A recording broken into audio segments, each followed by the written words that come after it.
we were in the process of recording a techno track. We had recorded all the parts the week before, and now we were going to continue to develop the track. John did a whole bunch of really cool things to the track, but the truth is we had a lot of parts. I gave John maybe 2 or 3 times as many parts as he needed for the track to get going, and and John also, did a bunch of stuff. So now I need to narrow it down and maybe just lay out a final kind of like a arrangement, get the correct mixing done on it, and then maybe figure out what we're going to do about maybe mixing and mastering, or just let's get this done. Anyway, we are 343 Labs, and just to remind you, we have a school. The school, it has classrooms in Berlin and in New York, and we also do many classes online. If you're into taking a class with us, please go and check our website and maybe look at our schedule and see what classes are starting. We have classes starting all the time. Coming classes. I just started a class last week. I'll probably be starting a class in the next week or so again, if you want to take a class with me or with one of our other amazing instructors. Anyway, so, before I forget, there's a giveaway this week. The giveaway is a 1 pro sessions of your choice. So we do these things called pro sessions. You can imagine them as master classes. We find artists that have been established, that have been making some noise, that have been, killing it, let's say, and we take those and we ask them to do a bit of a master class on what they do and how they do it, and maybe you can pick the one that you like and then watch it. I know that every time I watch a professional talk about the way that they do things, I get an insight into how they think and how things happen for them, and maybe that'll usually gives me actually not maybe, but it usually gives me a good idea as to how we can go forward, or I can go forward and try things. I've certainly learned a lot from other professionals, that's for sure. And if you want, we're going to have you have a giveaway. We're doing a giveaway this week on tomorrow's show, John Selway show, which John is doing a show on pigments, the Arturia synthesizer, amazing synthesizer. He's going to be making some techno with the pigments. And he will announce the winner of the giveaway on that show. Anyway, I'm here. It's a little weird. I'm looking at YouTube, which is our main place where we kind of stream, and we do also stream on Twitch and on Facebook. But looking at YouTube, I am seeing there's no stream going on right now. I'm going to make this the class or the stream or whatever you want to call this, and regardless, and then you guys can maybe figure out, we'll try to figure out how to maybe post it later on YouTube or whatever. Anyway, so let me switch over to my DAW where I have all the work that we've been doing. So just to remind you how we've been working this, the way that we've been working this is the following. We have been setting up, and if you look at here, sorry, I'm just making a bigger mess here. So if you look at what's going on here, we have 3 sessions. This is session 1. This session 1 here would be the first session where I recorded all the parts. This here is session 2, the second session where I recorded, where John actually took all the parts that I recorded and did a whole bunch of cool things with them. And I really love a couple of things that he did, and I'm going to use them in the final part here. And this is the third part. This is the part that I kind of prepared a little bit for this week. And it's basically the same. Every week I just copy what I did the next week, and then I call it the next numbers session.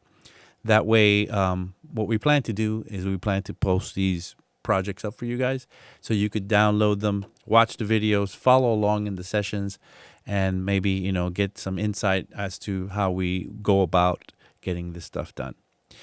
All right, let me go ahead and close session 2 and then open up session 3, which is today's. So let me remind you as to what we have going on. And it sounds a little bit something like this. Okay, I recorded myself saying spectral multiband resonator. It was just some unit that I had here in this little rack that I'm looking at right here. And I just read the first thing I saw because I thought it'd be funny if you just did that. But right now we have a kick, which I kind of made on the first day. I think I came with a bunch of kicks here they are. All these kicks I made just before I prepared for when I was preparing for the first session, and I stuck with this one here. The kick is nice, but then I made a little rumble based on the kick. So this rumble is not going. I don't know what's going on with this rumble. Oh, this rumble needs to have the delay and all that stuff going on. There we go. There's that kick and the rumble. And that's how much we had up to last week. And this week I added a couple of things. I added a drum bus to the rumble so that it could do this, just to come through a little more. And how did that happen? Well, let me just back it up a little bit. What happened here was that we turned on the drum bus, which gives you immediately, it runs it through some sort of compression, and you have no choice about it. It's either hard, medium, or soft. So soft sounds okay. Medium sounds a little more aggressive, and there's more going on in there. But hard has the most aggressivity, and it's basically because it's doing the distortion, plus it has a bottom boost.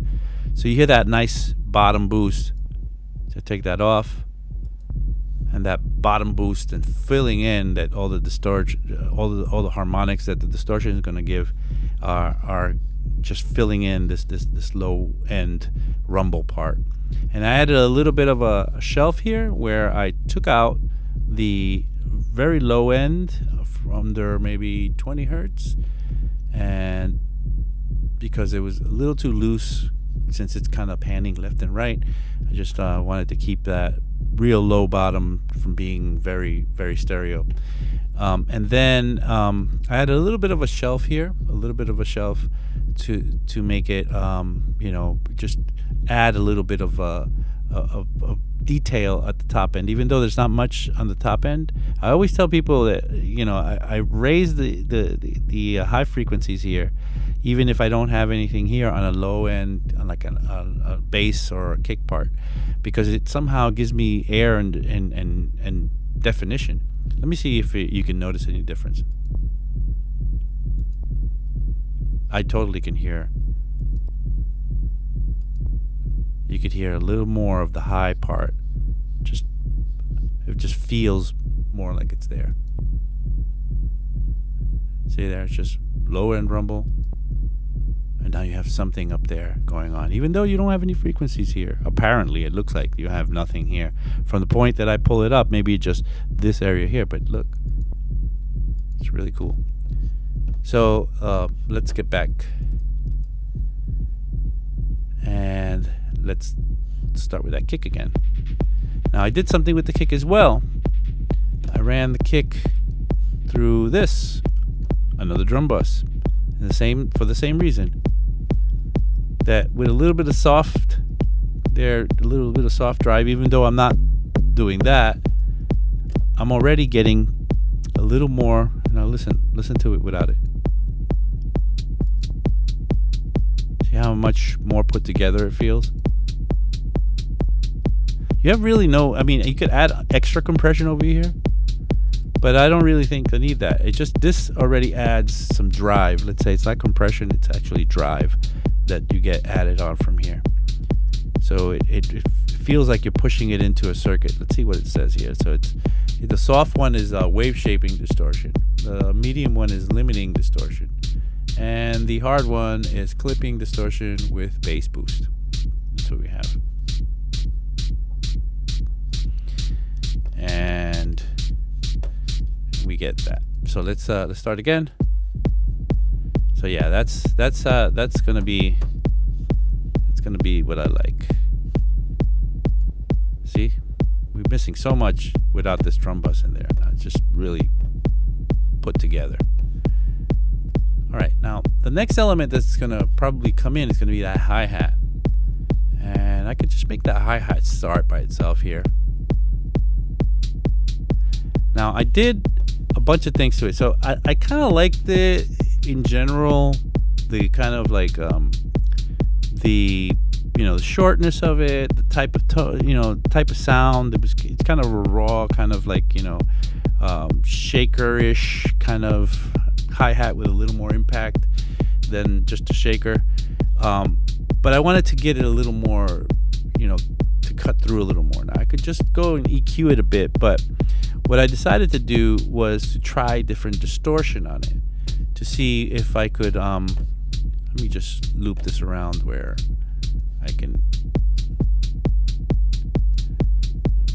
just hit loop there. So I wanted to give it a little more distortion. So I tried a bunch of different distortion devices to see what type of distortion would do, and all these create some sort of distortion, right? I wanted to see what would create the type of kick that would make me happy. So let's see. And I have the amp. I'm gonna try that. That's interesting, and I like the texture that it gave me, but I didn't like that it kind of killed the very transient of it. It just made it kind of sliding in now.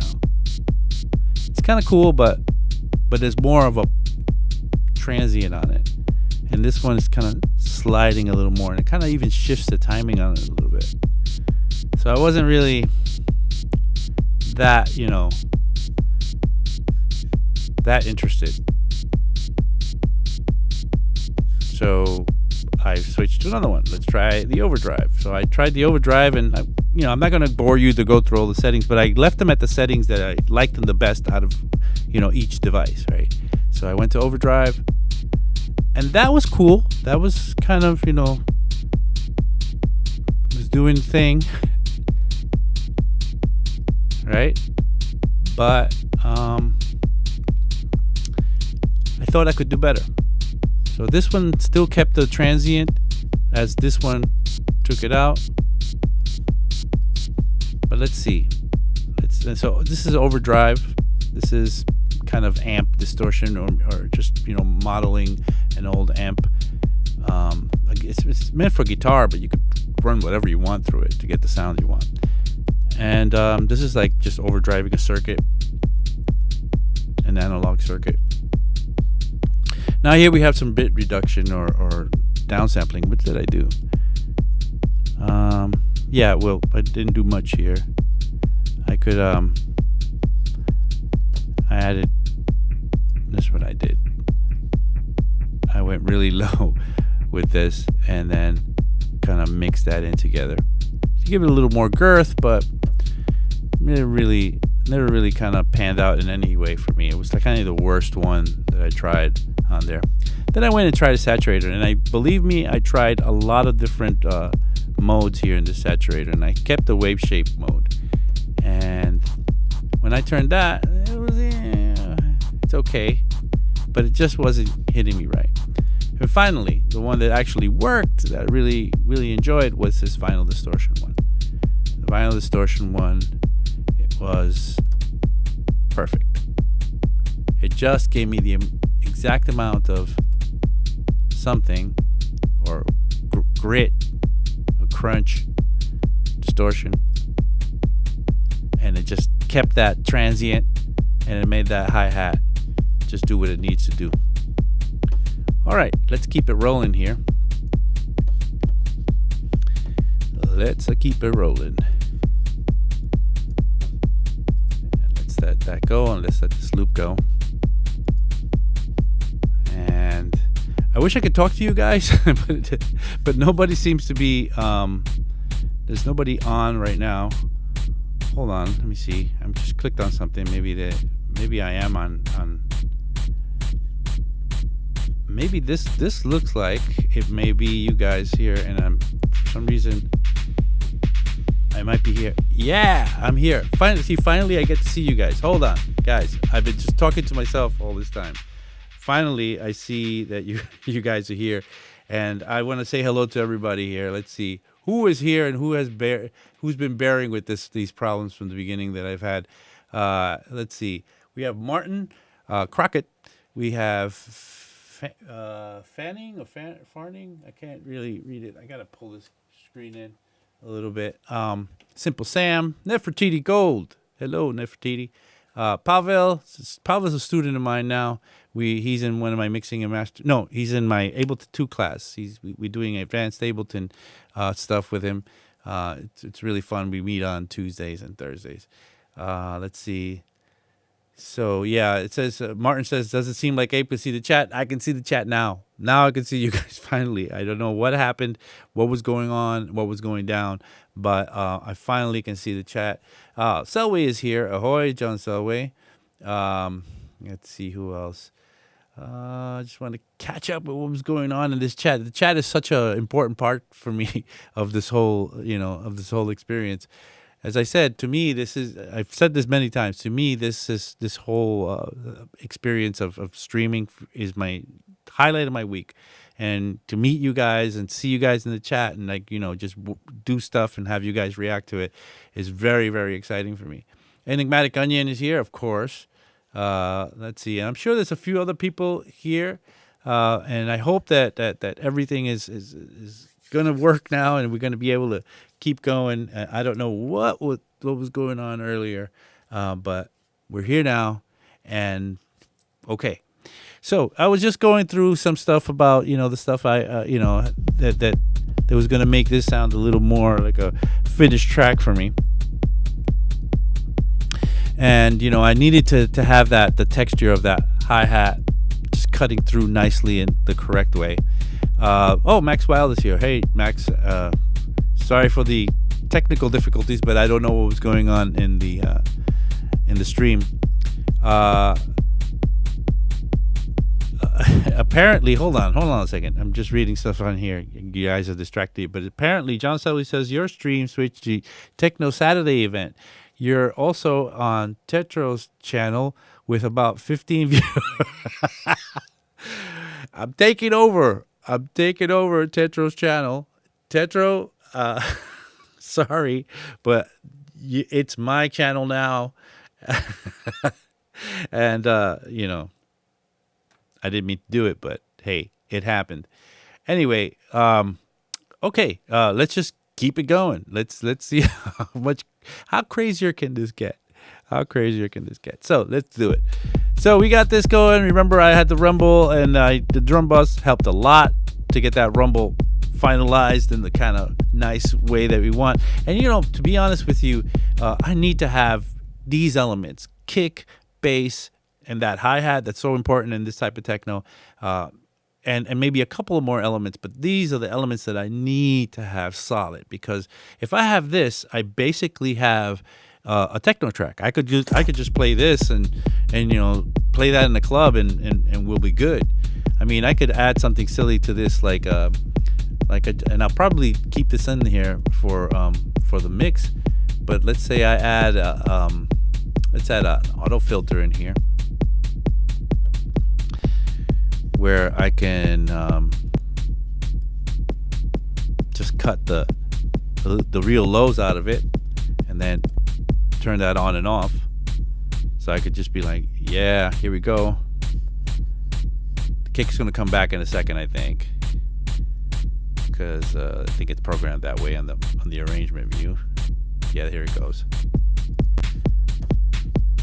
but I could have came back with just this kick like this. So let me back up a little bit. Let me just start from the beginning, right? Start from the beginning with the kick with the auto filter on like this.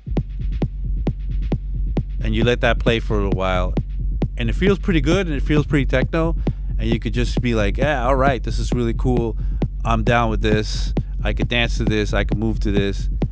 And then after a certain time, you just take out the filter, and then the kick comes in. And, we could do that already as part of the. Let's just record that in right now. Let's just start with the filter on, and hit record. That's just going to record that right onto the arrangement. And where's my kick? My kick should be.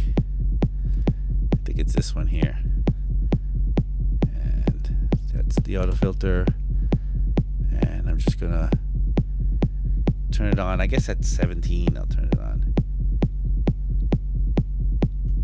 Let me turn it off, I mean.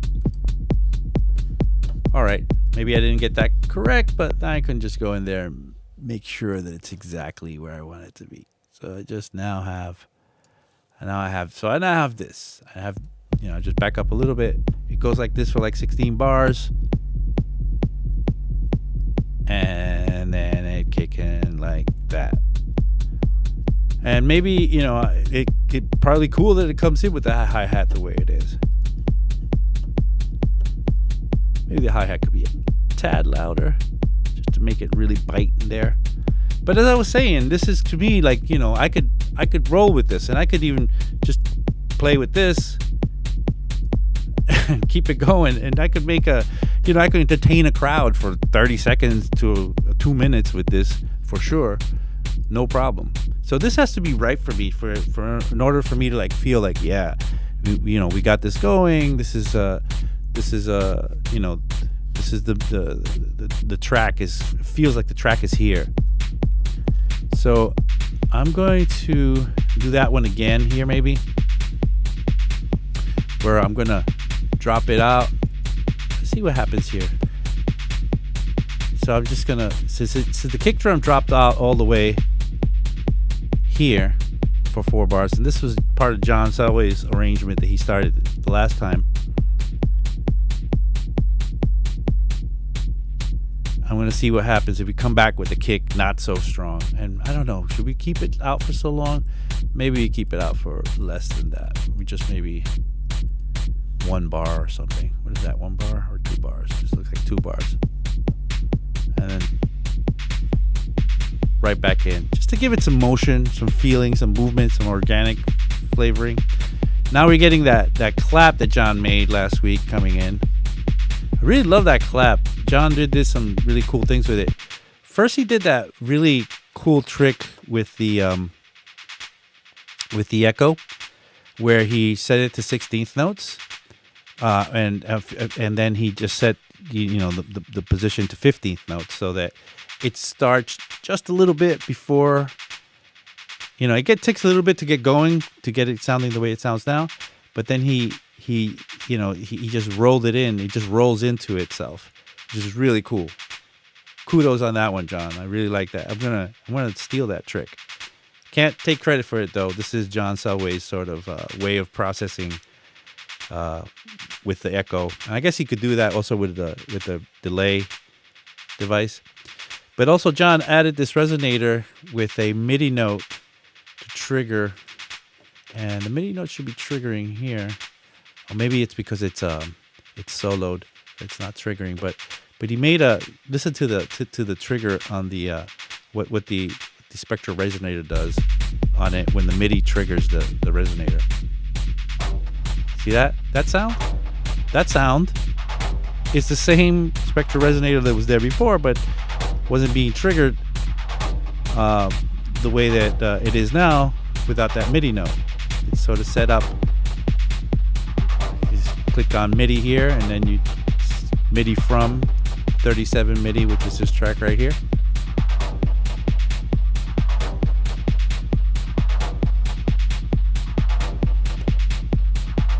So far so good. So let's see how long do we have. We're in about 2 minutes, but let's see how let's consolidate. Let's make this Like John had this set up about like 8 minutes or something. Like, well, he just dropped a bunch of parts here. Like one of the things that John likes to do sometimes, and I do it myself, but I saw John do this the first time, which is he likes to drop a bunch of like everything on the arrangement, right? And once you have everything on the arrangement, it's easier to just kind of go in there and like remove things that you don't want, sort of like a big block of granite that can be chipped away and created you create a sculpture with it or whatever. Well, this is the I guess this is what John was doing there. If I'm wrong, John, about anything I'm saying, you could just correct me in the chat because I see John is there. Let's have a look at the chat for a second. It says John is saying works all sorts of stuff, works on all sorts of stuff, and I guess somebody was talking about something else before. Then he says, "LOL works well." I mean, Enigmatic Onion says, "Hey Abe, I just wanted to share that although I see why you use a ghost kick, but to me, I think sidechain ducking doesn't always sound good when when your kick is gone. Just an example of not always one." Okay, I see what you're saying in Macaroni. So the idea is that we have a ghost kick doing the sidechain action on the. I guess right now we're doing it on this rumble. So let's see what's going on here. So the rumble is being sidechained as it stands right now to that ghost kick. And I do this often, and you don't have to do it this way. You could sidechain it to the kick directly. But if I were to sidechain it to the kick here directly, so let's take it to that kick where it is. So this would be this kick here. First of all, the kick is so long. You saw how it differently affected the sidechain action because it's such a long kick. And usually when I bring in a ghost kick, I bring in a tight, very short kick because that'll get me a very, a lot of adjustment powers here in the attack and the release to kind of perfect the sort of rhythm, that pump that I want to get going. But then it also happens that the sidechain is going with the kick, but as soon as the kick drops out, the sidechain, stops happening, and then suddenly the part changes into something else. And if I don't want that to happen, if I want that rumble to keep on doing what it was doing before, I don't want to necessarily, have that kick being the source for the sidechain. I want to have maybe a ghost as I had before, because that'll make sure that I keep it going no matter what when it drops out. And it doesn't sound too bad when it's playing by itself, and it's actually kind of okay.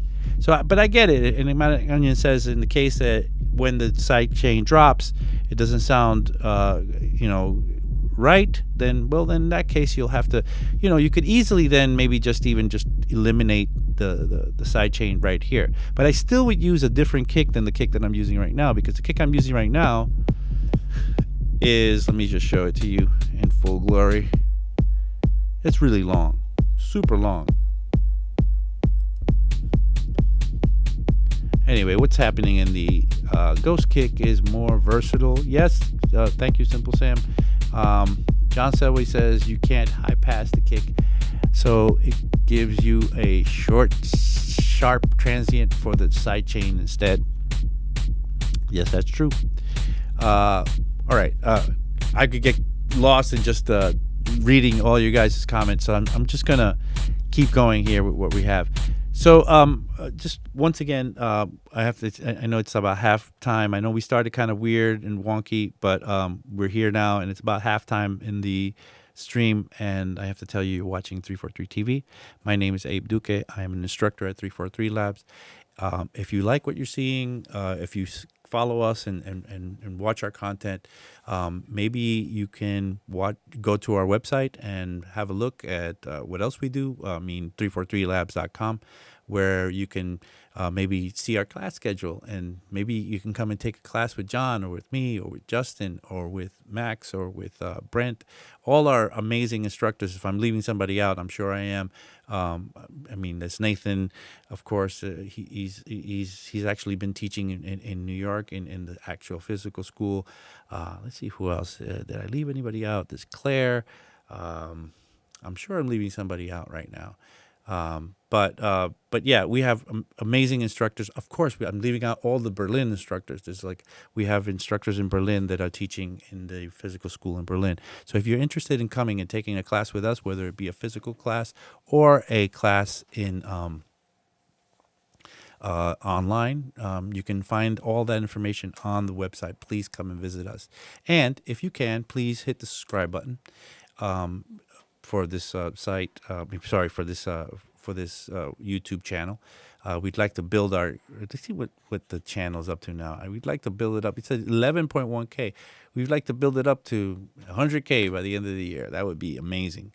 And also, if you like what you're seeing here and this stream, maybe you can give me a like. That would be very nice. It would impress my boss. Anyway. All right, guys, let's keep going.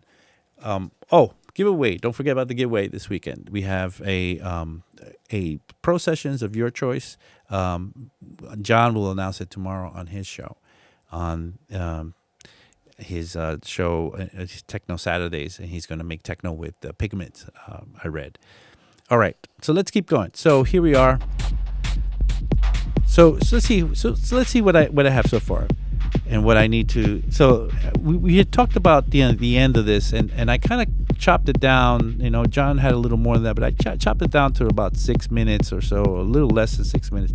I don't think a track like this needs to be any longer than maybe 5 minutes and 50 seconds. I think because of that, I'm going to just remove everything that's there above that. And I know now that if I can get to here, I'm done with the track. So to me, this is a pretty good intro or it's basic, but it works for a techno track in the sense that, you know, you do need to give a DJ kind of a lead-in time. And if you give him a lead-in time with that kind of like the kick drum that's like not so powerful, you know, the filtered kick drum, then it's a perfect kind of, you know, material for the DJ to kind of just mix in from the last track. And by the time maybe they'll go 8 bars, or by the time it's 16 bars, they know that bigger kick drum is going to drop in. So I think that brings us to where? That brings us to about 20 something seconds, which is pretty good. Now we got to get to the next milestone. So we could probably ride this out with the hi-hat till about, let's say 25, which would be 8 more bars. Something should happen there though. At 25, and we have a bunch of other stuff. So let me just get to the other material that I have, which is not laid out on the timeline. And I maybe just record a bunch of these things right onto the timeline, just like John did. So let's just grab all this stuff here and just hit record on this. And these last 4 parts for sure I'll be able to. Now I like what the clap. I love what the clap is doing. I think I want to keep the clap as some sort of like, you know, center of the track. Maybe the center part of the track. The clap has that spectral resonator that John set up so nicely. But I'm just gonna keep these parts in there. I'm just record these parts in there. There's a bunch of other parts that So we have this guy here, which we had last week, but I added this week. I added a little bit of processing with an effect there, and then we have this part here. It's quite a farty, just like a farty little sound, which kind of works okay. I think John liked it as well. John wasn't too bothered by it. And then I have this part, which is kind of low right now because I think I need to turn on this overdrive. And the filter is also low. So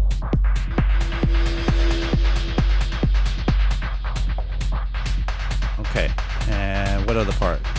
So I have that. Let's keep this going. Then I have this Sanday.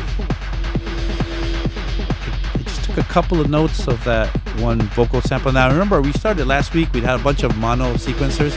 So this week, during the week, what I did is I took all the parts and I kind of made them WAV files so that I could make it simple enough, and then I kind of, edited the clips in the ways that would work the best. So I have this part here. I think I could get that to sound a little better, just to get a little EQ in there. Just make it come out a little more. By the way, did you notice that my EQ, I saved it with this cut over here. This is a 20 hertz cut or thereabouts. The reason I do that is because, well, a lot of the time it doesn't hurt to have that sort of cut happening. So I just want to get a little bit more of a, maybe here, where it cuts a little more. And I could lower the volume as well. Okay, well actually I have already a bump in there, that's funny. I guess I just needed more. I didn't notice I have two of them now. I feel silly. Look at that, and I picked around the same frequency. I actually wasn't even looking at this. Let me stop for a second. I want to see what's going on in the chat. Anybody says, yes, I'm aware of how to do it. I just wanted to point out that there's always one size there's not always a one size fits all solution. No, that actually is not right at all. One size fits all. I mean, you're right. What I'm saying is that one size fits all. That's just that made me shiver. There is no one size fits all solution. You're right. Okay, so it sounds good. Somebody's saying, John Selway say, I like the rolling drum loop. And John says the Techno fart works. Yes, I think we both agreed on that. I think last week you said the same thing, and the week before I kind of said the same. Filter drum loops have a good kind of old school character. John has a lot to add here. John wanted to come in for the show, but I figured like I didn't want to get into a conversation. I just wanted to like work on this stuff because there's so much to do here. Maybe he could still come in. I don't know. I don't know if he has the link. But anyway, let's just keep going. Let's move on. So what I wanted to do is these guys over here, I wanted to record them into my arrangement kind of in a live way. So I have them set up, and which ones are they? This one, the farty, we can move over here. It's yeah, there it is. And then this one. So this one, and this ear candy thing. I don't even know if I want that thing in there. Actually, I don't even want it. Goodbye. I was trying to work on some sort of riser ear candy thingy, but it wasn't really doing it for me. I can't forget that this is spectral sample that I made of me saying spectral. John selected. It said spectral multiband resonator. I think, yeah, that's what it said. And I think John just kept spectral, and I just said, all right, well, let's go with what John did. So I have that there, and I'll probably drop it in at one point. But I have at least these three parts here, which have filters on them. So I'm gonna go, and I think you could see the top right-hand corner. You could see my controller. I'm gonna map these guys here, these frequencies. So this one's mapped to that. The thunder thing is mapped to that one, and the Sanday we map to that one. So this will give me. Whoa, no! Did I get this? Did I mess this up? Okay, this one is this one. And the Sanday one. This one is this one. Okay. So now I have a situation where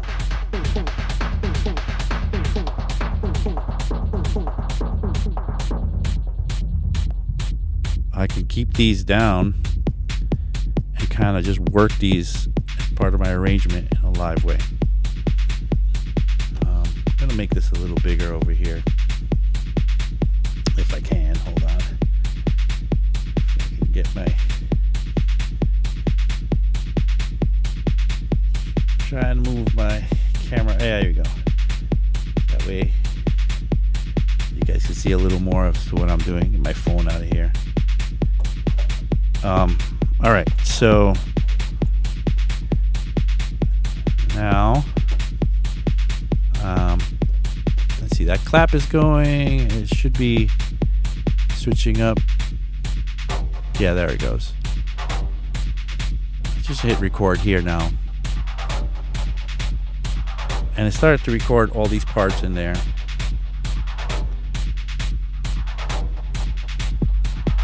And I'm just gonna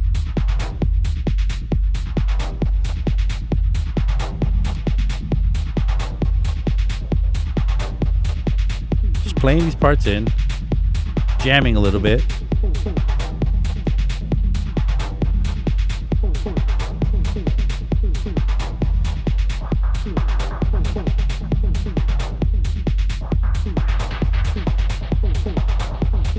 Probably should do these one at a time.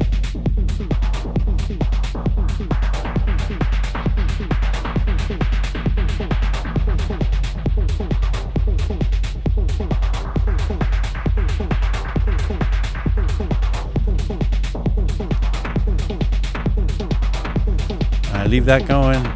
While that's happening, I'm gonna drop out the kick at one point and probably play with this one.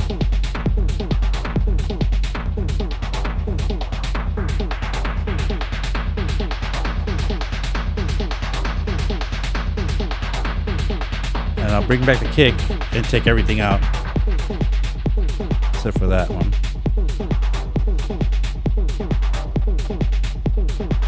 Now I could probably remove that hi-hat from time to time, but you know, I don't have to do those all live.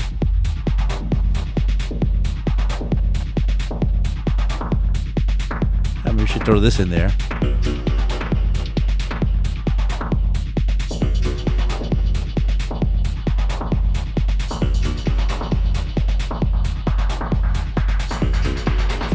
This is the reverso.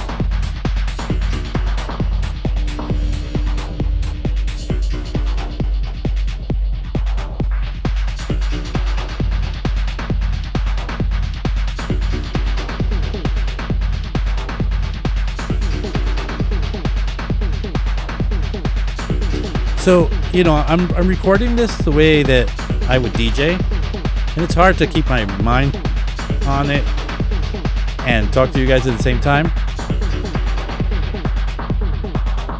But keeping in this kind of built up natural DJ structure that I've built in my head and in my body throughout the years of playing live, I can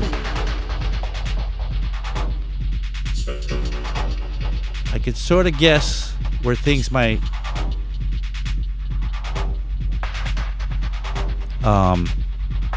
go, and then later I can kind of just tweak that structure. Hi-hat, and all right, that worked. How far are we? Oh, we're almost to the end.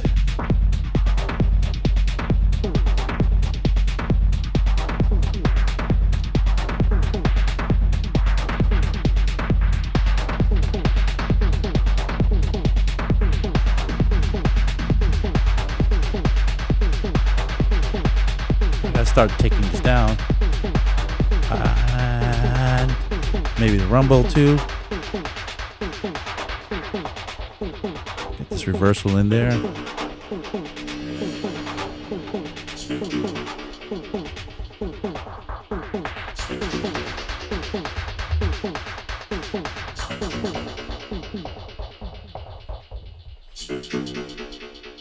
Okay, and that'll be my end. Now, it's not done by any means, but I got a pretty good structure that happened live, so it's a kind of, I can draw upon this kind of organic structure that I've done to it, so that I can then, you know, go in there and kind of further tweak the whole thing. I mean, there's probably too much. Look at all that organic sort of tweaking I did in real time. Let's listen to a little bit of it. Meanwhile, I'll have a look at what's going on here at the chat. Oh, Maxwell says sounding good.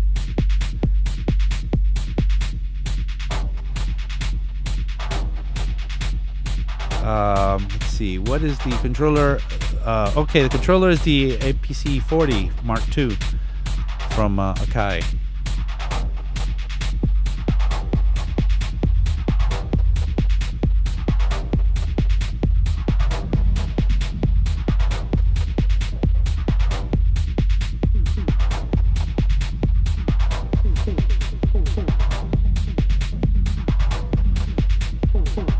So let's see what elements have been there too long. Like that rumble is going to have to come out at one point. The kick drums came out. I always just visually have a look at what's happening in there and realize that, you know, certain parts are going to have to give way. Like that spectral could have came in a lot earlier. So I'm going to grab some of these spectral samples here and just copy them over into like key locations where I think they may work. So I'll do that. I'll drop that and that. There's a drop out here from the kick. And I'll do that one there. There's just a reversal thing. I could do that one here. Yeah. And maybe I don't need that many of them in a row here. I'll just delete them there.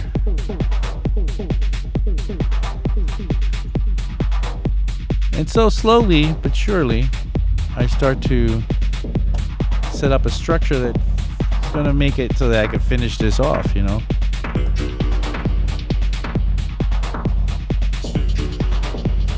Is that first little spectral getting cut off? Yeah, I gotta make sure that I put in that early one in there on that spectral sample.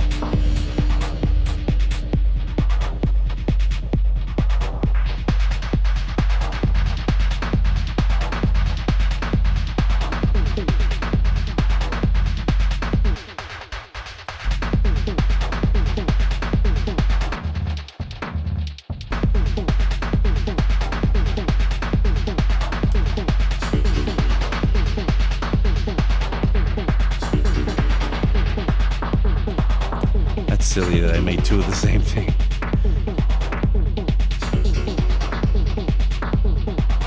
All right, in the meantime, I'm going to start to treat the master a little bit with something that's going to make me a little like I'm like pretty far into the process right now, right?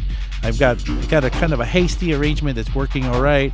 I got all my parts worked out, so it's not that I got to add more parts or figure out parts anymore. I've tweaked the parts and I've kind of mixed, producing type mixing to the tracks I've done. What I mean by this is that I've mixed it creatively so that it fits within my kind of my vision, my sonic vision of what the parts should sound like. Like, for example, this hi-hat having that vinyl distortion. Watch without it. Just kind of doesn't have that same bite. But everything is kind of ready in that sense. And now I just really have to kind of finalize it. So now at this point is where I usually get myself motivated to start dropping stuff on the master channel. And let me tell you, I mean, I'm just trying to keep the Ableton stuff now. Usually, you know, especially when I'm teaching mixing and mastering classes, I tend to, you know, use all sorts of like plugins from everywhere. But I've been trying to really be disciplined about keeping just the mixing. I mean, even the mixing stuff that I do just with the stock plugins from Ableton. So one of the things that I'm going to do is probably, which is a good idea always, is to take a utility, and you could do this with a side EQ or EQ in mid-side mode, and roll off the side stereo. And the utility gives you an easy way to kind of just get this done immediately by just putting the bass mono button on, and then whatever this number is under that is going to be mono. It's not going to be stereo.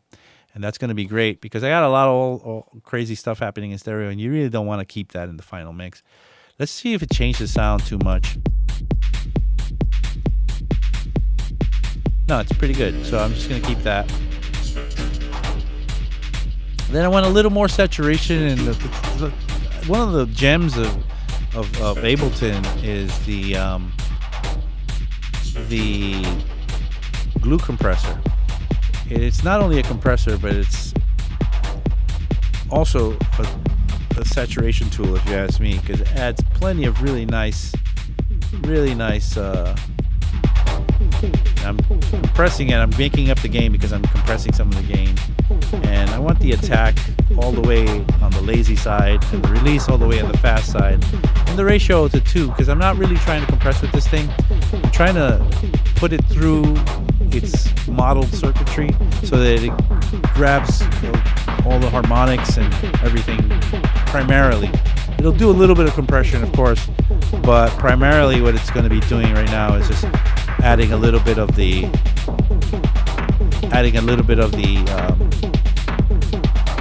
or a lot of the tones or the coloring that this device will give you.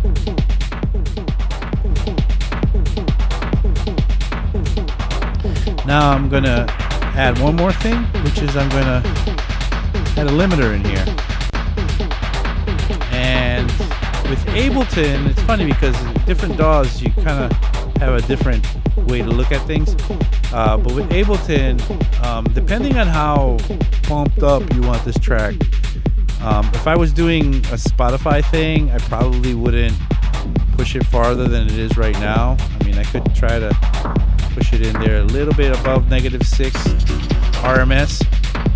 But if I was doing a download thing where for like Beatport or something like that, I'd probably raise this gain so that the apparent loudness comes up, and also the RMS gets closer to the peak. So there's less dynamic range in it, but it feels louder, if you will. But be careful when you do this. If you push it like this or something like Spotify or YouTube, because they have what they have now is like loudness normalization standards kind of in place. So if you upload a track that is very, very kind of devoid of any dynamic range, they're going to run it through they're going to get a LUFS reading on it, and a LUFS stand for loudness units full scale. And it's basically the same as DBFS, but with a time component to it. So it measures how long the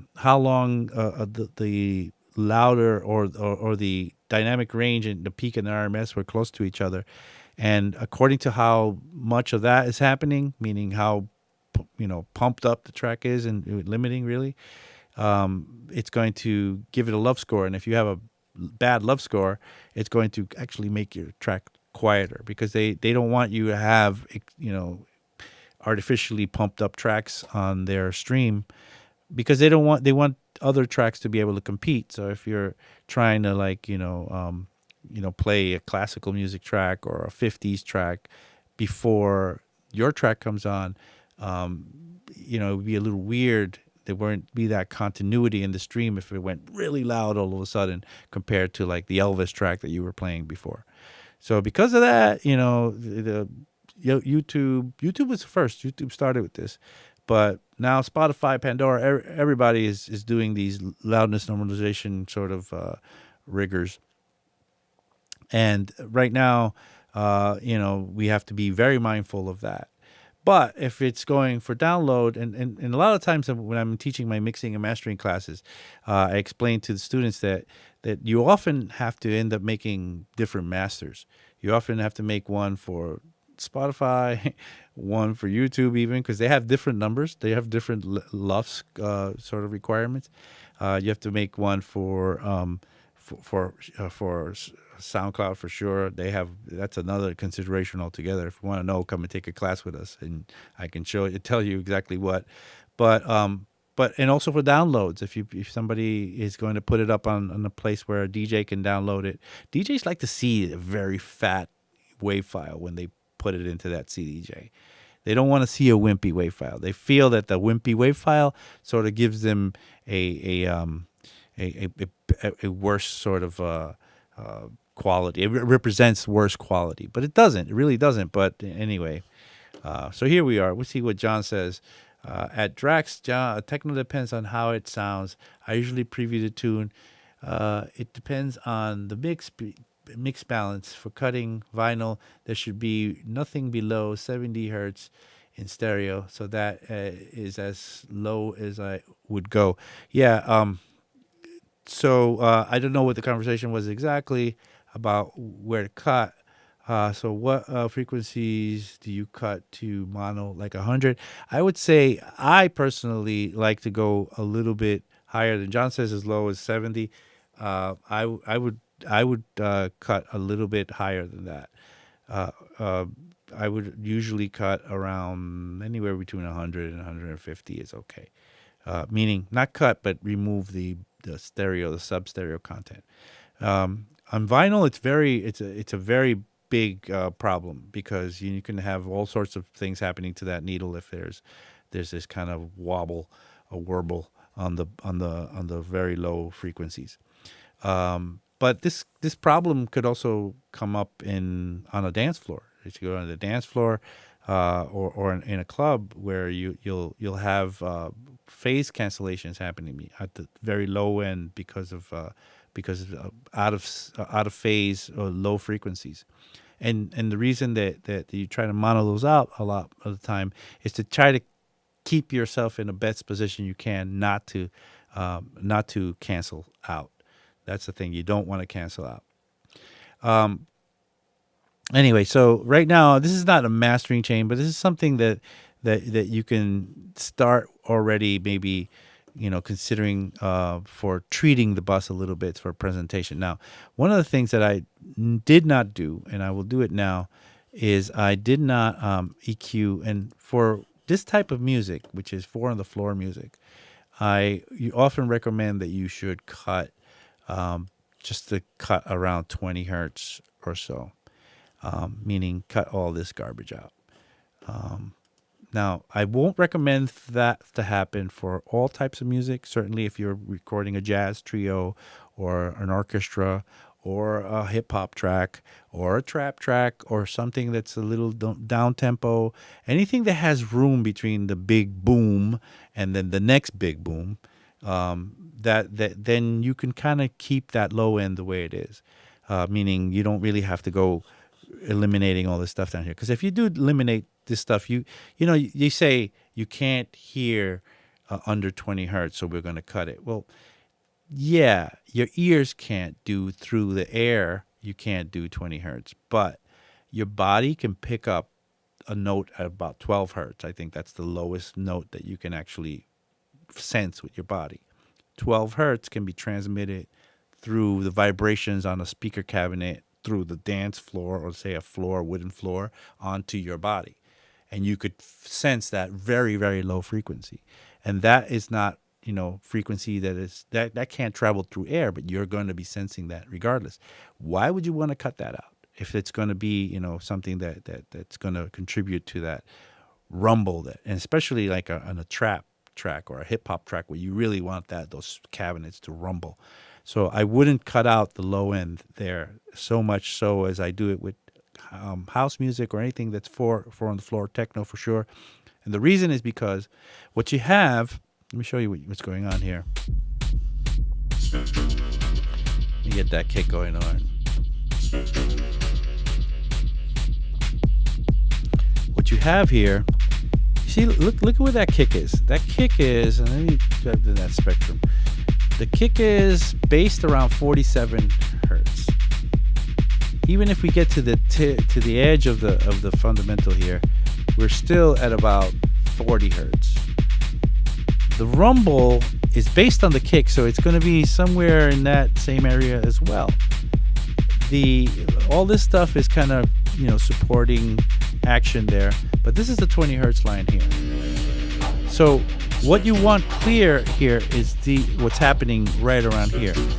Now, if you had a kick that came in and then once every bar, at 133 BPM. If it came in once every bar, and and you just heard it, and then it went away, and then a bass line did a little something, and there was no competition. There wasn't this boom, boom, boom, boom with a kick that's very long. Okay, you notice that. Listen to the length of this kick. That's a very long kick, right? And with a rumble that's incessant, it's always there, right? And you want those things together to play nice and to give you a very, give you a very nice sort of, definition right around here. Well, that's a lot to ask for. And the reason I cut under 20 for a situation like this is to help me take that energy from here, and it kind of alleviates the pressure and makes it so it's easier to have detail down here. When you relieve this, you get and this is fine, because with something that's going on so much, this sacrifice is actually a better sacrifice to make at this point. So don't think that you always have to cut at 20 hertz. It's some people tell you that's the law. Yeah, 20 hertz, you don't hear it anyway. Why keep it cut it? That's not really right all the time. But in this case, for 4 on the floor, I always say you should probably cut it. So we're going to do that cut. Now that we did that cut, it's actually going to let us. What's going to be funny, watch how we had the limiter before, right?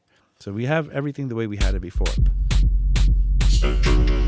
So let's get that back where everything's going again.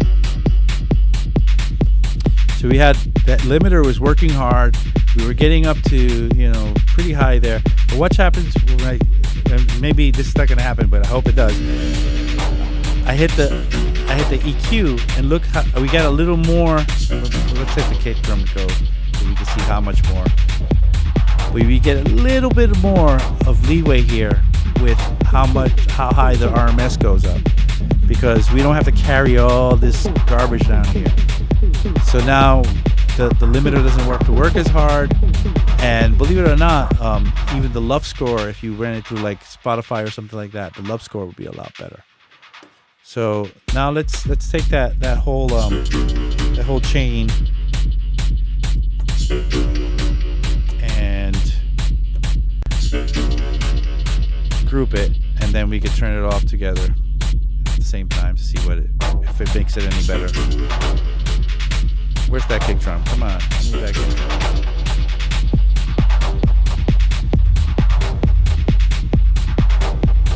Let's turn it off now. Yeah, that's a little better. Now, mind you, this is, peaking at maybe 2 dB under 0. If you let it go, it'd probably go to -1 at one point. And the RMS is definitely under -6. It's about maybe -8, -10. But still, it doesn't. And we could do level matching right now if you wanted to. But the idea is that it is going to be a lot more put together sounding. I know it from experience. The reason it's more put together sounding is because the limiter is at play. Or one of the biggest reasons. The limiter is not a bad device. The limiter is not an evil device. A lot of people say, "Ooh, limiter is a bad thing." That's not true. I love the limiter. Like, you can abuse it very easily, and I'm very close to abusing it right now. And you could certainly, when you get a track and you can see it looks like a brick, you think, "Oh man, somebody went really crazy on the limiter," and that's okay. That whatever you do, what you do, right? But for me, the limiter is not bad. I think that up to a certain amount of limiting, it makes the track kind of feel, it feels put together. It comes to a point where it feels put together, and this is very, very good for especially a techno track. So I could tell, since the limiter is already working a bit, I could tell that the track is going to definitely sound more put together. So we could, go through the process of like level matching if you like, but I got a feeling this track, and what happens when limiter puts it together is that certain parts inside of the track kind of flower out and just like, hey, hello, I'm here. Like I'm a little clap that you couldn't barely hear before, but now I'm like having my own little place. And now the kick drum is like, yeah, I'm holding everybody together and hugging everybody with this sonic hug. It feels anyway. Sorry, I'm being goofy now. So let's have one more little listen, and without it, see how that rumble comes out a little more. I really feel like I should level match it now. I'm gonna level match. I don't care. So as we said, when it was going, it was about somewhere about, let's say, 2 dB and peak. And I know John has suggested that we do RMS level matching, but the truth is, what your level matching is for efficiency, meaning that you have a peak that you can get up to, and that's it. You don't want to go beyond that peak, so you want to make sure that I think peak level matching is more efficient. RMS level matching might be more telling, but I'm gonna try to account for both by adding on the chain. I'm gonna take away, say, maybe 3 dB, and then just see what it sounds like level matched. So this is 3 dB less, meaning it can't get higher than, right now it's negative 1.87. So let's make it a little lower. Let's go 4 dB. Alright, so it's definitely, I want to make it so it's definitely quieter. I'm lowering it by 5 dB now. And then I'm going to turn off the chain. And as you can hear, this is louder. It's definitely louder. It's already metering a lot higher than before. And it sounds a little looser, not as tightly put together. And that's the idea, to try to make it a little tighter put together. It's looser and louder. Now it's more tighter put together. Anyway, that's without the utility. And now, this is not mastering. It's just a little bit of treatment that you could do on your tracks before you export them and give them to your friend to play at their house party this weekend or whatever. Anyway, parties are coming back, by the way. I just got booked for a party. This is great. You guys, July 10th, I'll be playing at a rave here in New York, believe it or not, for a group called Unter. Very, very happy about that, because it's been forever. I have been locked up forever, and now I get to come out and play finally at a rave. That's incredible. So parties are coming back. I think this is going to be a wild summer in New York, if you ask me. And hopefully we can get that wildness happening all around the world. Anyway, it's kind of way past our time. I wanted to hang around a little longer since we had so many problems at the beginning of the show, sorry. Remember, this is 343 TV. We're here every Tuesday, Wednesday, Friday, and Saturday. We have a school called 343 Labs. Please come to our website. Please check out our website and see what we got going on. If you might see a class that you might like, and you might want to come and sit with us and have us kind of personally teach you how to do all the things that we're trying to show you every time on these streams. We need you guys to sign up. That's the truth of the matter, because this is the way we pay our bills. This is the way we keep these streams going. So if you considered it and you think it might be a good idea, jump in there. Come on, take a class with us. On top of that, please hit the subscribe button. Give me a like if you like this show, and tell your friends about us. Anyway, I'll be back next week. I'm gonna totally finalize this track during the week, and I'll play it for you guys. Everything I finished off on our next show, and we'll start a new track next time. We're gonna start a new track. This time maybe not a techno track. We'll see where we go with it. I want to record maybe some gear. I'm not sure. I maybe want to record some and work with some vocals. But this is a production show, so we got to produce. We just got to produce music. Anyway, thanks again. And I see Pavel. I see you here. Martin Crockett. I see you here. I see Simple Sam, John Selway, Max, everybody. Thanks for hanging out. Thanks for sticking with us. And remember, come tomorrow and see John doing his thing with Pigments. All right. With that, I'm just going to say goodbye.